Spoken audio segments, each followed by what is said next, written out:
बिस्मिल्लाहिर्रहमानिर्रहीम नहमदुहु व नुसल्ली अला रसूलिहिल करीम अम्मा बाद क़ाल अल्लाहु तबारक व तआला अऊज़ु बिल्लाहि मिनश शैतानिर रजीम बिस्मिल्लाहिर्रहमानिर्रहीम या अय्युहल्लज़ीना आमनू अतीउल्लाह व अतीउर रसूल व उलिल अम्रि मिनकुम सदक़ल्लाहुल अज़ीम। मेरे मोहतरम भाइयों, बुज़ुर्गों, दोस्तों, दुनिया में दीन इस्लाम एक ऐसा वाहिद मज़हब है जो अपने मानने वालों की हर लाइन में, हर फील्ड में, हर जगह पे रहबरी करता है, उनकी रहनुमाई करता है। इसीलिए आप देखेंगे कि हमारे प्यारे आका हज़रत मोहम्मद सल्लल्लाहु अलैहि वसल्लम माँ के पेट से लेकर तो कब्र में जाने तक और सुबह उठने से लेकर तो रात में सोने तक की सुन्नतें हमको सिखा कर चले गए और बतला कर चले गए कि मुसलमान की ज़िंदगी कैसी होना चाहिए। आज मुसलमानों की एक बहुत बड़ी जमात ऐसी है जो ये कहती है कि दीन और दुनिया दोनों को साथ में लेकर चलना चाहिए। ये वो लोग हैं जिन्होंने अभी तक दीन को ही समझा नहीं है कि दीन क्या चीज़ है।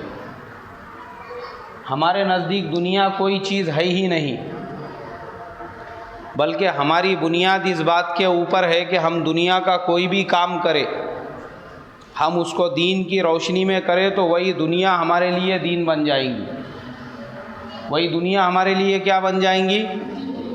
दीन बन जाएगी। कोई भी काम हो दुनिया का, अगर हम वो दीन की रोशनी में कर रहे हैं तो वो दुनिया हमारे लिए क्या बन जाएगी? दीन बन जाएंगी। लेकिन अगर कोई ये सोचता है कि दीन एक अलग चीज़ है, दुनिया एक अलग चीज़ है, तो इसका मतलब ये है कि ऐसे इंसान ने आज तक दीन को ही नहीं समझा कि दीन क्या चीज़ है। अगर वो दीन को समझता था, अल्लाह के प्यारे नबी सल्लल्लाहु अलैहि वसल्लम की मुबारक सीरत को जानता था, कुरान को समझता था, तो वो ये बात ही नहीं करता था। अगर कोई ऐसी बात कर रहा है, इसका मतलब ये है कि उसको खुद ही दीन नहीं पता है कि दीन क्या चीज़ है। इसलिए कि अगर हम हमारे आका जनाब हज़रत मुहम्मदुर रसूलुल्लाह सल्लल्लाहु अलैहि वसल्लम की मुबारक ज़िंदगी में देखेंगे तो आपने सारे कामों को अल्लाह के हुक्म पर किया और एक इस्लाम का तरीक़ा दुनिया को सिखा कर चले गए, तो वही मुसलमानों के लिए दीन बन गया। हमारे प्यारे नबी सल्लल्लाहु अलैहि वसल्लम ने अपने बचपन में बकरियां चराई, बकरियां चराकर उम्मत को सिखाया कि देखो, कभी भी अपने हाथ की कमाई से अपना और अपने घर वालों का पेट भरो, दूसरों के टुकड़ों के मोहताज मत बनो, दूसरों के ऊपर बोझ मत बनो, खुद मेहनत करो और ख़ुद कमाओ। तो तुम्हारा खुद मेहनत करना, खुद कमाना, हलाल रोज़ी का तलाश करना, ये तुम्हारे लिए सदक़ा जारिया है कि इंसान जो भी कमाई कमाता है, अपने घर वालों का पेट भरता है, अपनी औलाद का पेट भरता है, ख़ुद की ज़रूरतों को पूरा करता है, तो ये कमाना ही उसके लिए सदक़ा जारिया बन जाता है। अब ये दुनिया नहीं रहा, बल्कि ये क्या बन गया? उसके लिए दीन बन गया। अब ये पूरी क़यामत तक आने वाली इंसानियत के लिए सबक है। जो मुलाजिमत करने वाले हैं, जो मेहनत करने वाले हैं, कि भाई हर मेहनत करने वाला, हर दुकानदार वो दुनियादार नहीं है। अगर वो ये नीयत से दुकानदारी कर रहा है, ये नीयत से मुलाजिमत कर रहा है कि इसके ज़रिए से मैं जो भी कमाऊँगा उससे अपने बीवी बाल बच्चों का पेट भरूँगा और हलाल रोज़ी के ज़रिए से जो है अपनी ज़रूरतों को पूरा करूँगा, तो ये नीयत ही उसके लिए क्या बन गई? दीन बन गई। अब वो दुनिया रही क्या? दुनिया रही नहीं, वो दुनिया नहीं रही, बल्कि वो दुनिया अब इसके लिए दीन बन गई कि वो कमा तो पैसे रहा है, ज़ाहिर में लोगों को दुनिया नज़र आ रही है, मगर वही दुनिया उसको कहाँ ले जाने का ज़रिया बनेंगी? जन्नत में ले जाने का ज़रिया बनेंगी। तो हमारे नबी हमको ऐसा सिखा कर गए कि आपने बकरियां चराई मगर किसी के मोहताज बने और हाथ फैलाने से मना किया। दूसरे के सामने हाथ मत फैलाओ, बल्कि ख़ुद क्या करो? मेहनत करो, और ख़ुद मेहनत करके बतला कर चले गए। फिर जब आप सल्लल्लाहु अलैहि वसल्लम बड़े हुए तो आपने तिजारत शुरू की, कारोबार शुरू किया, और तिजारत करके भी उम्मत को सिखला कर गए कि देखो तुम भी तिजारत करो, तुम भी कारोबार करो, लेकिन तुम्हारी तिजारत, तुम्हारा कारोबार अल्लाह के हुक्म पर होना चाहिए और उसके प्यारे नबी सल्लल्लाहु अलैहि वसल्लम के मुबारक तरीक़े पर होना चाहिए। अब चाहे मुसलमान की वो तिजारत छोटे पैमाने पर हो या बड़े पैमाने पर हो, या वो छोटी तिजारत करने वाला गाड़े पे तिजारत करने वाला हो, या वो गोदामों से माल बेचने वाला हो, अगर वो तिजारत अल्लाह के हुक्म और उसके नबी के तरीक़े पर कर रहा है तो अब ये दुनिया नहीं है, बल्कि ये क्या बन गई है? उसके लिए दीन बन गया है। ये फ़र्क है, ये डेफिनेशन समझने की ज़रूरत है, वरना आज के ज़माने में ख़ुद मुसलमानों ने दीन को सही से समझा नहीं तो उनको ये लगता है कि ये दुनियादारी है, फिर वो उसकी मुखालिफत करने के लिए खड़े हो गए। अरे ये तो दुनियादारी है, बोले हम ये दुनियादारी को, अरे ये दुनियादारी नहीं है। दुनिया का हर काम अगर इंसान अल्लाह के हुक्म पर और उसके नबी के तरीक़े पर कर रहा है तो वो काम उसके लिए क्या बन रहा है? दीन बन रहा है। तो ये तिजारत भी उसके लिए क्या बन गई है?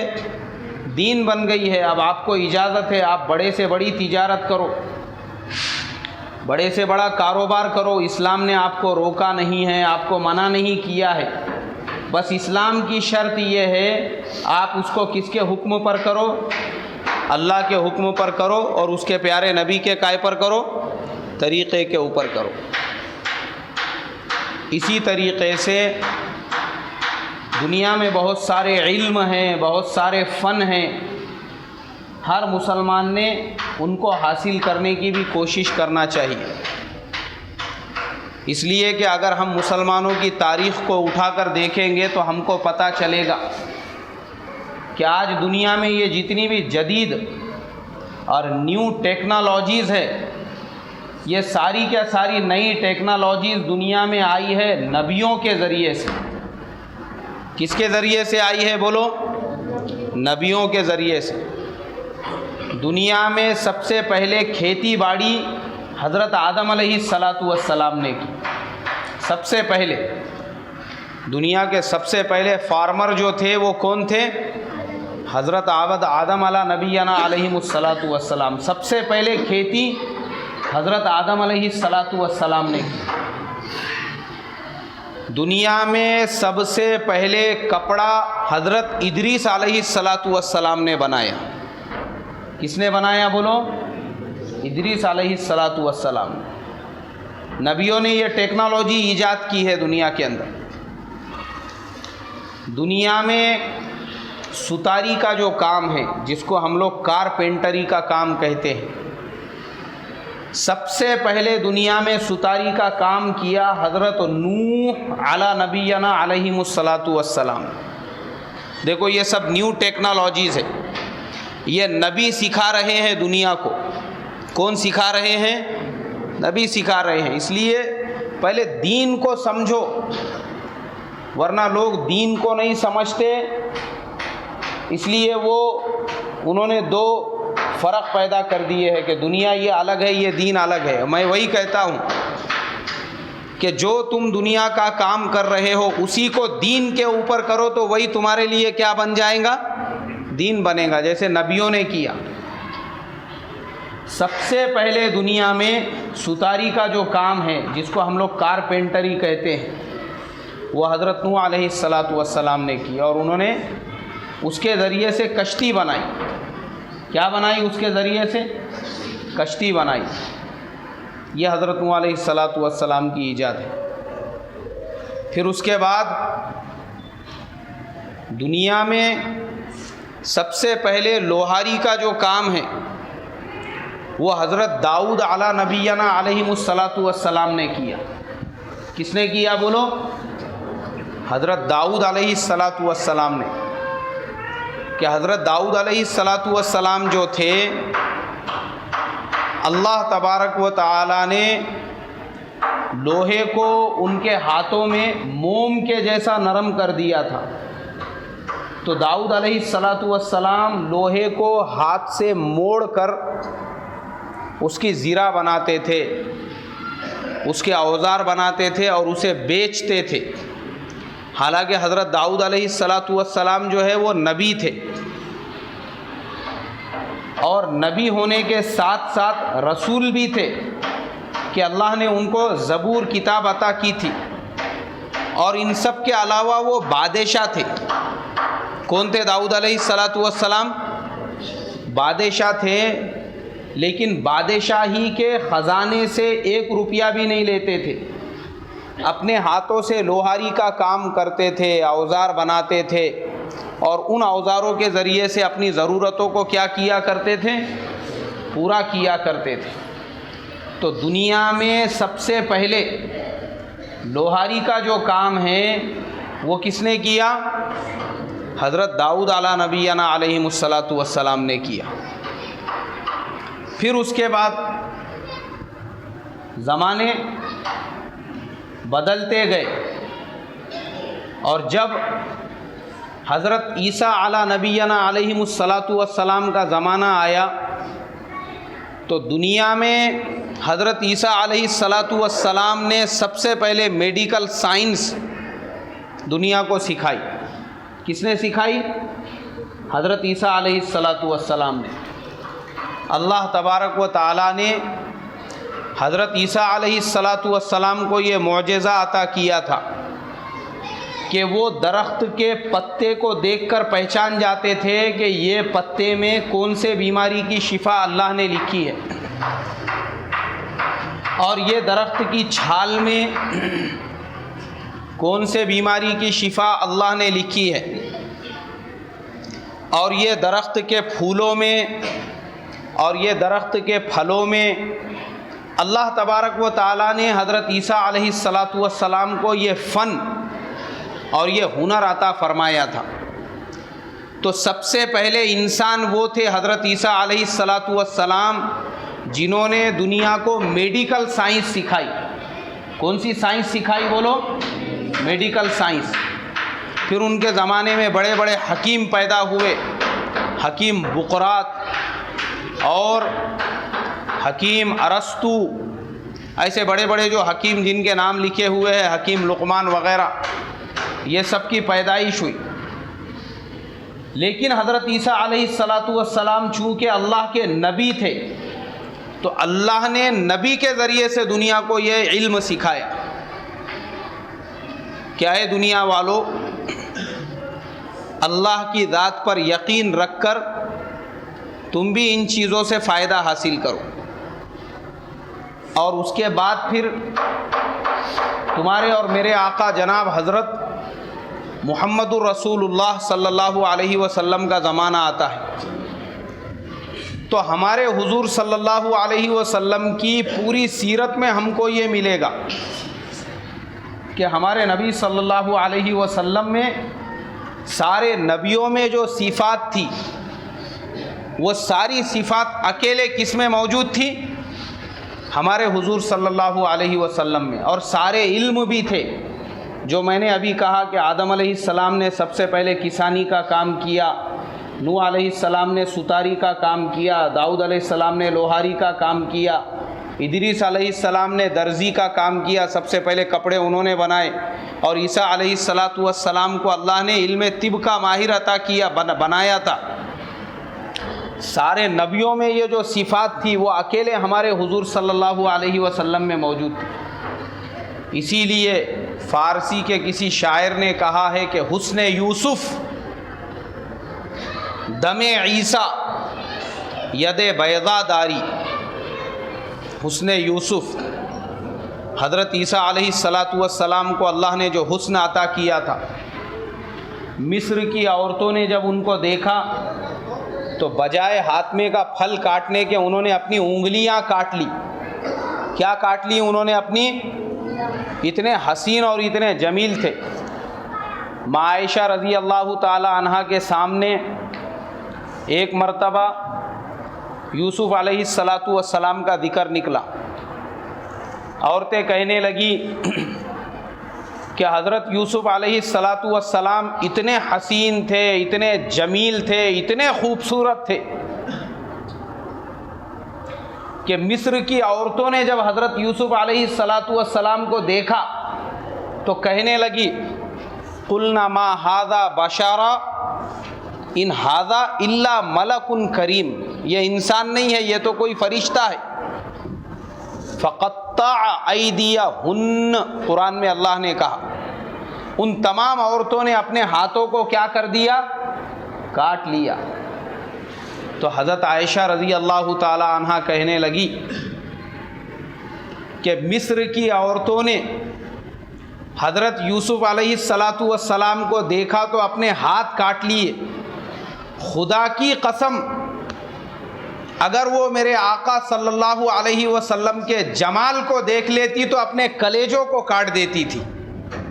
अल्लाह के नबी सल्लल्लाहु अलैहि वसल्लम इतने हसीन और जमील थे, इसीलिए शायर ने कहा है कि दोनों जहान आईना दिखला के रह गए।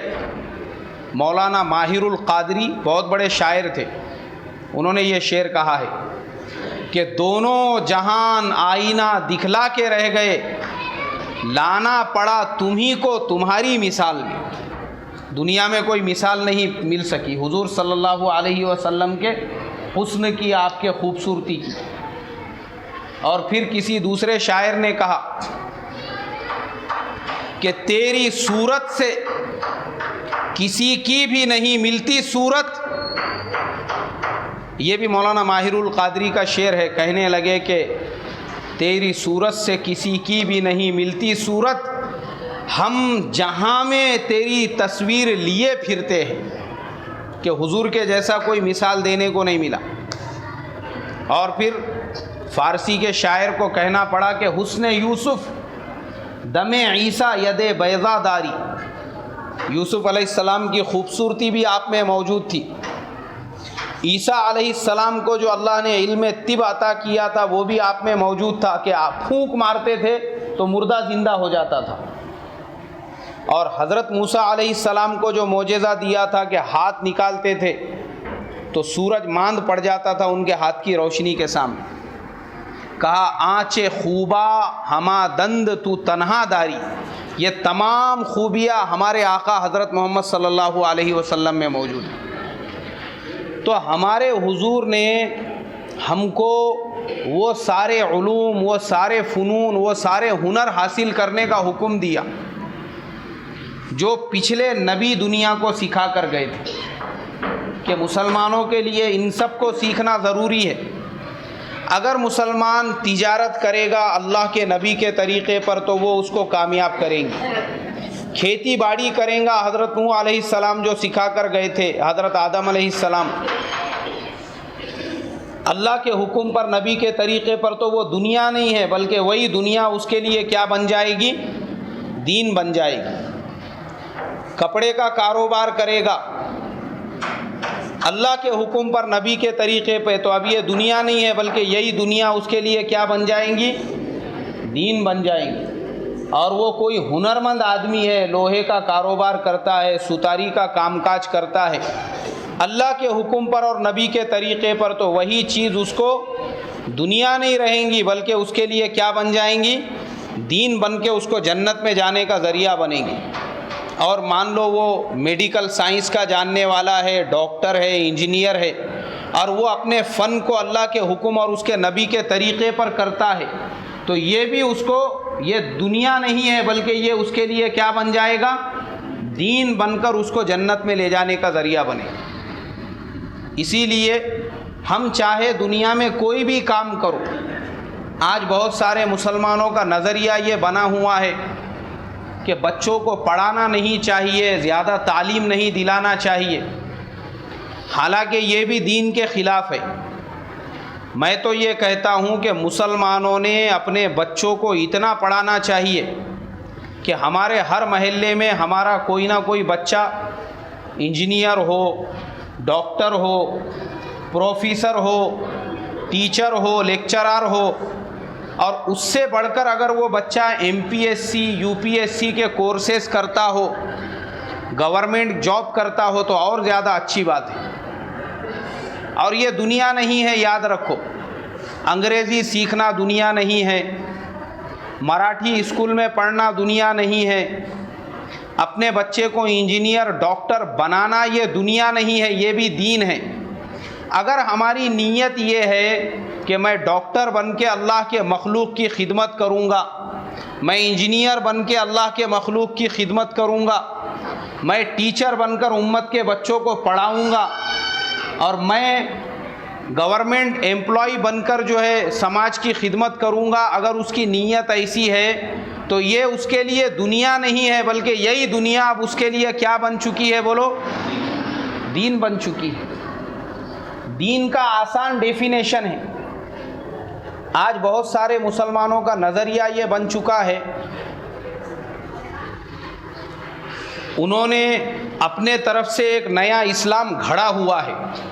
उनको लगता है कि बच्चों को ज़्यादा पढ़ाना नहीं चाहिए, बच्चों को इंग्लिश स्कूल में नहीं पढ़ाना चाहिए, बच्चों को डॉक्टर इंजीनियर नहीं बनाना चाहिए।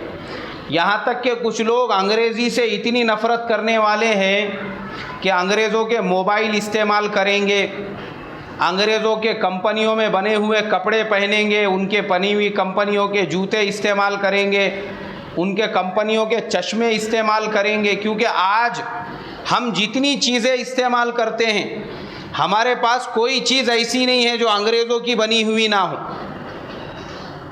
हमारे मुल्क की सबसे बड़ी FMCG जो कंपनी है, हिंदुस्तान यूनिलीवर, जो कंपनी 1 रुपये के शैम्पू से लेके तो लाखों रुपयों तक का प्रोडक्ट बनाती है। हर चीज़ हम अपने घर में जितनी साबुनें इस्तेमाल करते हैं, ये सब हिंदुस्तान यूनिलीवर बनाती है। सर्फ सोडा इस्तेमाल करते हैं जिससे हम कपड़े धोते हैं, ये भी हिंदुस्तान यूनिलीवर का है।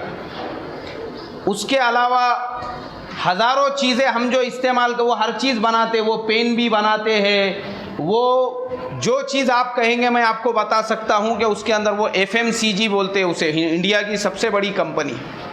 उन्होंने नाम रखा है हिंदुस्तान यूनिलीवर, लेकिन कंपनी किसकी है? अंग्रेज़ों की। तो आज हमारा हाल ये हो चुका है कि बहुत सारे लोगों ने अपनी तरफ से एक नया इस्लाम घड़ दिया हुआ है कि ज़ाहिर में तो वो अंग्रेज़ी से नफ़रत करते हैं, लेकिन बग़ैर अंग्रेज़ों की बनाई हुई किसी चीज़ के वो ज़िंदा भी नहीं रह सकते। उनका नज़रिया ये होता है कि आज के ज़माने में अपने बच्चों को अंग्रेज़ी नहीं पढ़ाना चाहिए। कुरान हदीस में कहीं पर भी ऐसा लिखा हुआ नहीं है, बल्कि मैं तो ये कहता हूँ आज हर मुसलमान को अंग्रेज़ी में बातचीत करना भी आना चाहिए। यहूद व नसारा हमारे बारे में इंटरनेट पे क्या डाल रहे हैं, हमको अंग्रेज़ी आएंगी तभी तो हम समझ सकेंगे। अंग्रेज़ी राइटर बड़ी बड़ी किताबें, तस्लीमा नसरीन ने जो किताब लिखी थी वो उर्दू में नहीं लिखी थी, वो मराठी हिंदी में नहीं लिखी थी। कौन सी ज़ुबान में लिखी थी? अंग्रेज़ी में लिखी थी। अब अगर हमको अंग्रेज़ी आएगी तभी तो हम उसकी किताब पढ़ के उसका जवाब दे सकेंगे। अब पढ़ना ही नहीं आता है तो हम उसका क्या जवाब दे सकेंगे? सलमान रुश्दी ने इस्लाम के ख़िलाफ़ में जितने भी लिटरेचर लिखे हुए हैं वो उर्दू मराठी में लिखे हैं क्या? कौन सी ज़ुबान में लिखे हैं? अंग्रेज़ी में लिखे हैं। अब अगर हमको अंग्रेज़ी आएगी नहीं तो हम उसके लिटरेचर का जवाब कैसा क्या देंगे? अल्लाह के नबी सल्लल्लाहु अलैहि वसल्लम के ज़माने में लैटिन लैंग्वेज में, लैटिन एक ज़ुबान है जो ईसाइयों की ज़ुबान है, अभी भी है वो दुनिया में। हम लोग जो बोलते हैं ना first standard, second standard, third standard, वो सब लैटिन लैंग्वेज के वर्ड्स है। और बहुत सारे घड़ियों में भी रहता, वो 1 2 3 4 जो रहते वो लैटिन फिगर्स है। हुजूर के ज़माने में ईसाई लोग लैटिन लैंग्वेज में हुजूर को ख़त लिखा करते थे। अल्लाह के नबी सल्लल्लाहु अलैहि वसल्लम ने सहाबा से कहा कि मेरे सहाबा, ये लैटिन जो लैंग्वेज है ईसाइयों की, ये हमारे समझ में नहीं आती, पता नहीं वो क्या लिखते हैं और क्या उसका जवाब देना चाहिए, तुम लोग उनकी ज़ुबान सीख लो। तो हज़रत ज़ैद इब्न साबित रज़ी अल्लाह ताला अन्हु ने 20 दिनों में उनकी ज़ुबान सीख ली। कितने दिनों में उनकी ज़ुबान सीखी? 20 दिनों में। उसके बाद यहूदी जो है वो इब्रानी ज़ुबान में ख़तो किताबत करते थे। इब्रानी जो ज़ुबान होती है, इब्रानी ज़ुबान में अल्लाह के नबी ने सहाबा से कहा कि मेरे सहाबा, ये यहूदी इब्रानी ज़ुबान में ख़तो किताबत करते हैं, और वो जवाब देने वाला भी यहूदी रहता था। हुजूर ने कहा कि वो क्या लिखता है हमको कुछ पता नहीं है, इसलिए तुम में से कोई उनकी ज़ुबान सीख लो। तो हज़रत ज़ैद इब्न साबित रज़ी अल्लाह ताला अन्हु ने 17 दिनों में यहूदियों की ज़ुबान सीख ली। कितने दिनों में सीख ली बोलो? 17 दिनों में। तो ज़रूरी है आज मुसलमानों के ऊपर, अगर हम तालीम में आगे नहीं बढ़ेंगे, हमारे बच्चे डॉक्टर नहीं बनेंगे। मैं तो ये कहता हूँ कि जिन लोगों की बेटियाँ पढ़ने में होशियार है, ब्रिलियंट है, उन्होंने अपनी बेटियों को डॉक्टर बनाना चाहिए। क्या बनाना चाहिए बोलो? हाँ, शरीयत में हराम नहीं है लड़कियों ने कॉलेज में पढ़ना, यूनिवर्सिटीज़ में जाना, अगर वो लड़की पर्दे का एहतमाम करती हो। काय का एहतमाम करती हो? पर्दे का एहतमाम। वो अगर पर्दे में, लड़कियों के सैकड़ों कॉलेज है, बग़ैर लड़कों के लड़कियां तालीम हासिल कर सकती है। वुमेंस मेडिकल कॉलेज है, वुमेंस इंजीनियरिंग कॉलेज है, वुमेंस फार्मेसी कॉलेज है। लड़की अगर तालीम हासिल करते हुए लड़कियों के कॉलेज में पढ़ती है, शरीयत के अंदर कहीं पर भी मना नहीं है। उसकी वजह, उसका रीज़न ये है, आज हमारी बहुत सारी मस्तूरात जो है मुसलमानों की, अब उनको कुछ बीमारी हो गई, गैर मुस्लिम डॉक्टर के पास में गए, वो भी लेडीज़ मिली तो मिली, वरना बाज़ औक़ात मजबूरी की सूरत में हमारी माँ बहनों को मर्द हिंदू गैर मुस्लिम डॉक्टरों के पास जाना पड़ता है। अरे जाना पड़ता है कि नहीं पड़ता है? क्यों जाना पड़ता है? क्योंकि हमारी मुसलमान कोई लेडीज़ डॉक्टर नहीं है, इसलिए उनके पास जाना पड़ता है। और फिर जाने के बाद वो हमारी माँ बहनों से ऐसे ऐसे सवालात करते हैं, जो सवालात एक औरत अगर औरत से सवाल करे तो अच्छी बात है, मर्द अगर औरत से करे तो वो शर्म और हया की बात है, मगर मजबूरी में जाना पड़ता, इसलिए कि हमने अपनी बेटियों को डॉक्टर बनाया ही नहीं है, तो इसलिए गैरों के पास जाना पड़ रहा है। अगर हमारी बेटियां डॉक्टर होती थी तो बोलो गैरों के पास जाने की ज़रूरत पड़ती थी क्या? और गैर मुस्लिम औरत के पास भी अगर हमारी माँ बहनें जाती है, तो एक बात मैं आप लोगों को कहता हूँ, मेरी बात आप लिख के रखो, कि हर गैर मुस्लिम डॉक्टरनी हमारे मुसलमान माँ बहनों को यही मशवरा देती है कि सीज़र के बग़ैर आपकी सर्जरी, आपका जो है विलादत नहीं हो सकेंगे, आपको सीज़र ही करना पड़ेगा। हर मुसलमान औरत को वो सीज़र कराएंगे।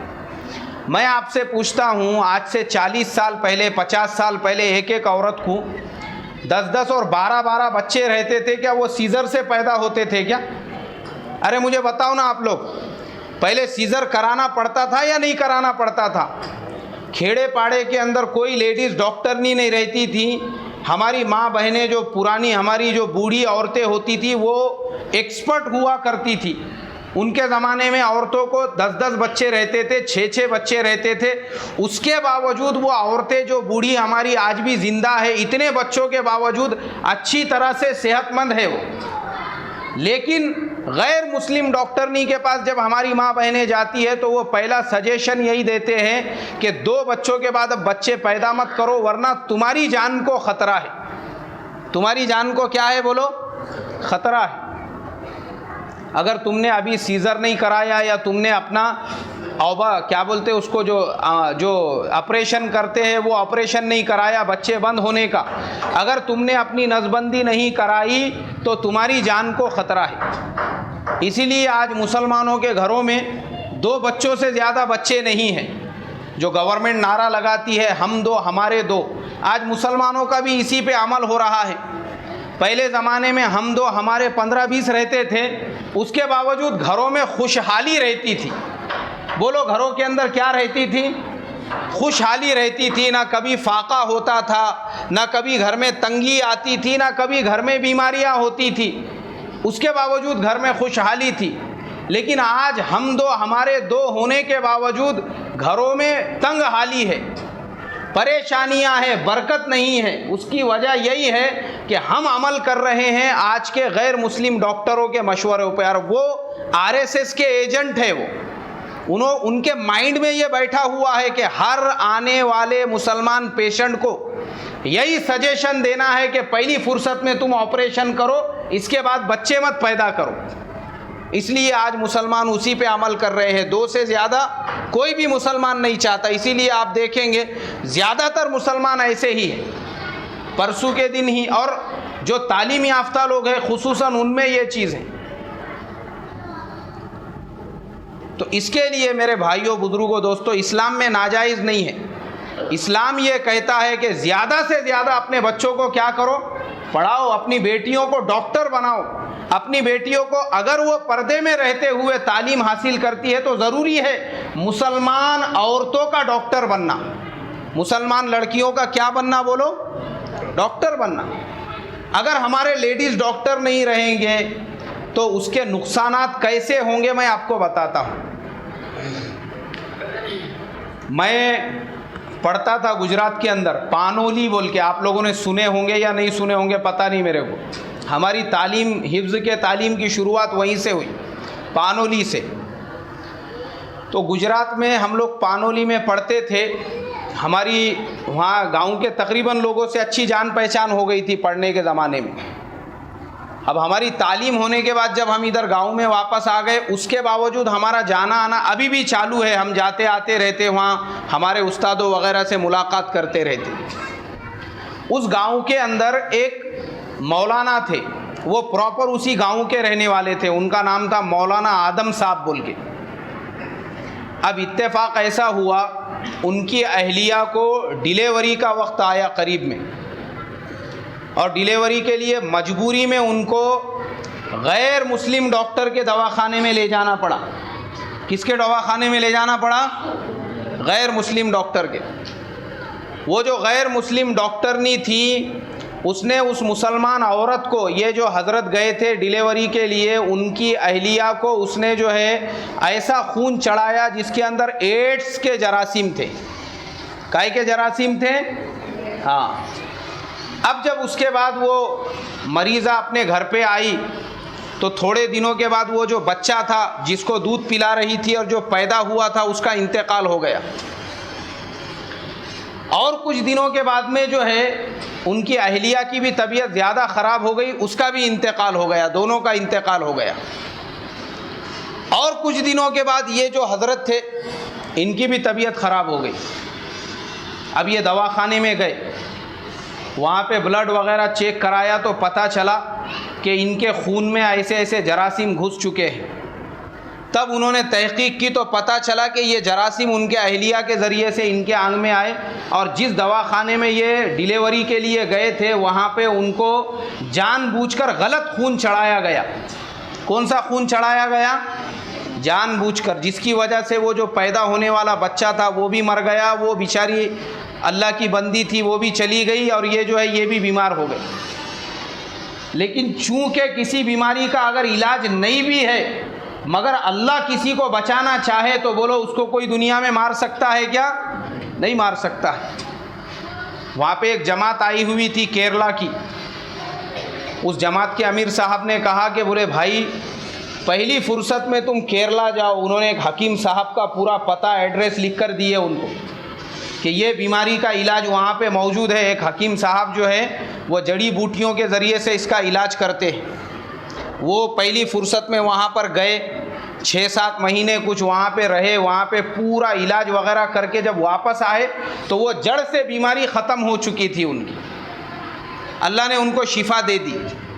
लेकिन ये पूरा वाक़या जो मैं आपको सुना रहा हूँ उसका बेसिक वजह और बेसिक रीज़न यही हुआ अगर मुसलमान डॉक्टर नहीं होती थी, मुसलमान डॉक्टर होता था, तो बोलो वो जो बच्चे का इंतकाल हुआ और उसकी वालिदा का इंतकाल हुआ, ये होता था क्या? नहीं होता था। जाहिर में आपको कोई कितना भी अच्छा नज़र आए, खूबसूरत नज़र आए, बातचीत में आपके साथ मीठी बातचीत करे, मगर आपको पता है उसके दिल में मुसलमानों के बारे में कितनी नफ़रत भरी हुई है, मुसलमानों के बारे में कितना तासुब भरा हुआ है। आपने स्कैन करके देखे क्या? नहीं देखे, हमने नहीं देखे। इसके लिए मेरे भाइयों, बुजुर्गों, दोस्तों, दीन और दुनिया ये दोनों के डेफिनेशन को समझो। दुनिया कोई अलग नहीं है। दुनिया का हर काम अगर हम अल्लाह और उसके नबी की खुशी के वास्ते कर रहे हैं तो वही दुनिया हमारे लिए क्या है? दीन है।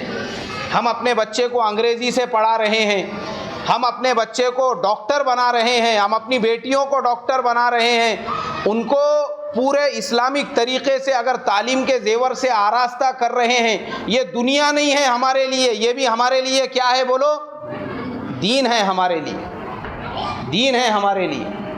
मरकज़ निज़ामुद्दीन के अंदर बाहर मुल्कों से जमातें आती है, इंग्लैंड से जमात आती है, अमेरिका से जमात आती है, साउथ अफ्रीका, अफ्रीकन कंट्रीज़ से आती है, कनाडा से आती है। वो जमात वालों को उर्दू ज़ुबान नहीं आती, उनको कौन सी ज़ुबान आती है? अंग्रेज़ी ज़ुबान आती है, क्योंकि अंग्रेज़ी उनके बाप दादा की ज़ुबान है। और उर्दू हम जो बोलते हैं ये कोई हमारे इस्लाम की ज़ुबान नहीं है, ये भी हमारे इंडिया की ज़ुबान है। इस्लाम की ज़ुबान तो कौन सी है? अरबी ज़ुबान है। तो मौलाना साद साहब जो हमारे बड़े हैं, हमारे बुज़ुर्ग हैं, अल्लाह उनकी उम्र में बरकत अता फरमाए, वो चिल्ला चिल्ला कर ये बात बोलते हैं कि अरे अपने इलाक़ों से अंग्रेज़ी का ट्रांसलेशन करने वालों को यहाँ पर भेजो, इसलिए कि ये जो जमातें आती है Canada, America, England, Britain, Europe और अफ्रीकन कंट्रीज़ से, वो 8-8 दिन हो जाते हैं मरकज़ से बाहर जाते नहीं कहीं पर काम करने के लिए, तो वो हमारे पास आकर बोलते हैं कि मौलाना हम यहाँ मरकज़ में तुम्हारी दावतें खाने के लिए नहीं आए, आराम करने के लिए नहीं आए, हम यहाँ पर दीन का काम करने के लिए आए हैं, हमको कहीं ना कहीं पे भेजो। मगर बोले यहाँ पर उनके साथ भेजने के लिए कोई तर्जुमा करने वाला नहीं रहता, जिसकी वजह से उनको भेज सकते क्या? नहीं भेज सकते। तो मौलाना की तरफ से बार बार ये तकाज़े आते कि जो अंग्रेज़ी जानने वाले हैं, जो अंग्रेज़ी तर्जुमा करने वाले हैं, उनको हमारे पास भेजो। लेकिन हमने अंग्रेज़ी सीखे ही नहीं, बल्कि हमने अपने दिल से ऐसी बातें घड़ लिए। एक साहब ने एक बड़े जानकार साहब को जो है उर्दू के अंदर मैसेज भेजे, तो दूसरे ने उनको लिखा नीचे, बोले भाई आपने उर्दू में भेजे, उसको ज़रा इंग्लिश में टाइप करके भेजना था तो मैं समझ सकता था ये आपने क्या लिखे, मुझे उर्दू पढ़ना नहीं आती। उन्होंने जवाब में लिखे, बोले इंग्लिश अंग्रेज़ों की ज़ुबान है, मुझे नफ़रत है बोले उनसे, इसलिए मैं अंग्रेज़ी में टाइप नहीं करता, मैं खाली काय में टाइप करता? उर्दू में टाइप करता। उसके नीचे फिर एक साहब ने लिखे कि जो व्हाट्सअप तुम इस्तेमाल कर रहे ना, ये भी अंग्रेज़ों का है, वो काय को इस्तेमाल कर रहे जब अंग्रेज़ों से इतनी ही नफ़रत है तो फिर। और जो मोबाइल में तुम टाइपिंग कर रहे ये भी किसका है? अंग्रेज़ों का है, वो भी इस्तेमाल करना छोड़ दो ना फिर, जब इतनी नफ़रत है उनसे। तो मोबाइल तो बराबर उनका इस्तेमाल कर रहे, व्हाट्सअप तो बराबर उनका यूज़ कर रहे, और ख़ाली उनकी ज़ुबान लिखने की तुमको एलर्जी हो गई, बोले वो अंग्रेज़ों का है इसलिए मैं इंग्लिश में टाइप नहीं करता। तो ये सब अपने दिल की घड़ी हुई बातें हैं। आज के ज़माने में मुसलमानों का तालीम के मैदान में, तिजारत के मैदान में, हर मैदान में आगे बढ़ना ज़रूरी है, लेकिन किसकी रोशनी में? दीन की रोशनी में। दीन की रोशनी में हर मैदान में आगे बढ़ो, वही दुनिया हमारे लिए क्या बन जाएंगी? दीन बन जाएंगी। अल्लाह मुझे आपको अमल की तौफीक अता फरमाए। जिनकी सुन्नतें बाकी है वो पढ़ ले और ये बच्चों को जाने के लिए रास्ता छोड़ दे।